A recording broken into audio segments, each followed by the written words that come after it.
তুমি অমুক পাওয়ার দেখায় একটা মানুষকে পিটায় মেরে ফেলে দিলা, অমুক পাওয়ার দেখায় একজনের সম্পদ কলমের খোঁচা দিয়ে দখল করে ফেলে দিলা, মনে করলো যে কেউ দেখলো না। খালি নিঃশ্বাসটা বন্ধ হোক, কবরে যাও, আল্লাহ দেখাবে তোমাকে। খালি কবরে যাও, মুনকার আর নেকির যখন আসবে চোখগুলো হবে নীল রঙের চোখ, ভয়ঙ্কর। কেমন চোখ ভাই? নীল রঙের ভয়ঙ্কর চোখ। আমি বলি একটা হাদিস, কোন একজন নবী আল্লাহকে বলেছিলেন যে আল্লাহ, আমি মারা যাওয়া কোনো মানুষকে দেখতে চাই, সে কেমন আছে। এটা শুনেন ভালো করে হাদিস। মারা যাওয়া কোনো মানুষকে আমি দেখতে চাই, সে কেমন আছে। আল্লাহ পাক সেই নবীর আরজি কবুল করলেন, বললেন আচ্ছা ঠিক আছে দেখাচ্ছি। কবরের সামনে গিয়ে দাঁড়ালেন। 1000 বা 2000 বছর আগের কোন ব্যক্তি যে মারা গেছে তাকে কবর থেকে চিন্তা করো, নবী দেখছেন, এবং সে ভয় থরথর করে কাঁপছে, এখনো ভয় থরথর করে কাঁপছে।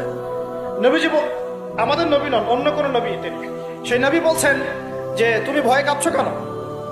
তুমি কত বছর আগে ইন্তেকাল করেছো, কি তোমার হালচাল বলো আমাকে। সেই ব্যক্তি বলছে আমি আজকে থেকে 1000 বা 1500 বছর আগে মারা গেছি।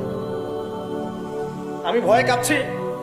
যখন আমি মারা যাচ্ছিলাম, মালাকুল মউত যে আকৃতি নিয়ে আমার সামনে এসেছিল, ওই আকৃতি আমি এখনো ভুলতে পারি না, তাই দেখে আমি থরথর করে যাচ্ছি। তিনি বলছেন যে আমি 1500 বছর হয়ে গেছে আমার মউতের, কিন্তু আমার দেহ থেকে এখন পর্যন্ত